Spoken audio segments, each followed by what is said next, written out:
TV20 Kannada ವಾಹಿನಿಗೆ ಸ್ವಾಗತ. ಫ್ಯಾಕ್ಟರಿಯೊಂದಕ್ಕೆ ನುಗ್ಗಿದ ಚಿರತೆ ಫ್ಯಾಕ್ಟರಿ ಮುಂದೆ ಮಲಗಿದ್ದ ನಾಯಿಯನ್ನ ಕಚ್ಚಿ ಎಳೆದೊಯ್ಯುತ್ತಿರುವ ಘಟನೆ ಮಂಡ್ಯ ತಾಲೂಕು ಬಿ ಯರಹಳ್ಳಿ ಗ್ರಾಮದ ಬಳಿ ಜರುಗಿದೆ.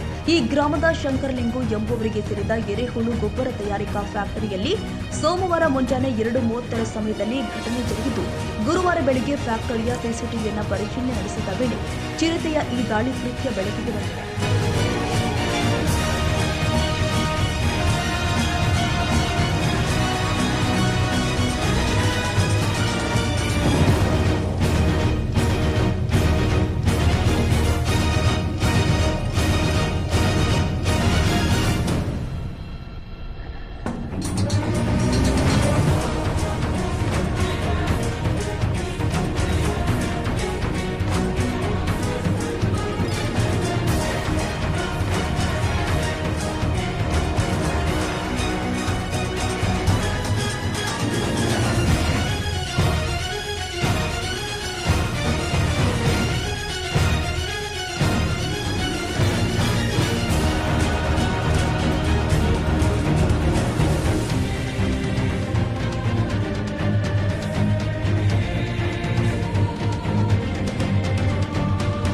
ಬೆಳಿಗ್ಗೆ ನಾಯಿ ಕಾಣದಿದ್ದಾಗ ಎಲ್ಲೋ ಹೋಗಿರಬೇಕು ಅಂತ ಅಂದುಕೊಂಡಿದ್ದ ಫ್ಯಾಕ್ಟರಿ ಅವರು ಗುರುವಾರ ಬೆಳಿಗ್ಗೆ ಸಿಸಿಟಿವಿ ಪರಿಶೀಲನೆ ನಡೆಸ್ತಾ ಇದ್ದಂತಹ ವೇಳೆ ಚಿರತೆ ನಾಯಿಯನ್ನು ಎಳೆದೊಯ್ಯುತ್ತಿರುವ ಕೃತ್ಯ ಬೆಳಕಿಗೆ ಬಂದಿದೆ.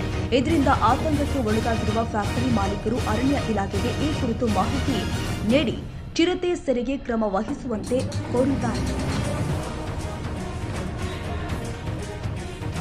ಕನ್ನಡಿಗರ ಮೆಚ್ಚಿನ ನಿಮ್ಮ TV20 ಕನ್ನಡ ವಾಹಿನಿ ಇದೀಗ ಟಿವಿಯಲ್ಲಿ ಲಭ್ಯ. ಕರ್ನಾಟಕ ಮತ್ತು ದೇಶ ವಿದೇಶದ 360 ಡಿಗ್ರಿ ಸುದ್ದಿ ವಿವರವನ್ನ ಪಡೆಯುವುದಕ್ಕೆ TV20 ವಾಹಿನಿಯನ್ನು ಲೈಕ್ ಮಾಡಿ, ವಿಡಿಯೋಗಳನ್ನು ಶೇರ್ ಮಾಡಿ, ಕಮೆಂಟ್ ಮಾಡಿ, ಸಬ್ಸ್ಕ್ರೈಬ್ ಮಾಡಿ. HCN ಕೇಬಲ್ 842 ನಂಬರ್ನಲ್ಲಿ ಹುಕ್ಕೇರಿ ತಾಲೂಕು ಹಾಗೂ ಸಂಕೇಶ್ವರದ ಸುತ್ತಮುತ್ತಲಿನ ಹಳ್ಳಿಗಳಲ್ಲಿ ಲಭ್ಯ. PCN ಕೇಬಲ್ 129 ನಂಬರ್ನಲ್ಲಿ ಹಾರುಗೆರೆ ಸುತ್ತಮುತ್ತಲಿನ ಹಳ್ಳಿಗಳಲ್ಲಿ ಲಭ್ಯ. ರಾಯಬಾಗ್ ಡಿಜಿಟಲ್ ಚಾನೆಲ್ ಕೇಬಲ್ 80ನೇ ನಂಬರ್ನಲ್ಲಿ ರಾಯಬಾಗ ತಾಲೂಕಿನ ಸುತ್ತಮುತ್ತಲಿನ ಹಳ್ಳಿಗಳಲ್ಲಿ ಲಭ್ಯ. UDCN ಕೇಬಲ್ ನೆಟ್ವರ್ಕ್ ಉಗಾರ ಸುತ್ತಮುತ್ತಲಿನ ಹಳ್ಳಿಗಳಲ್ಲಿ ನಿಮ್ಮ TV20 ಕನ್ನಡ ವಾಹಿನಿಯೂ ಲಭ್ಯ.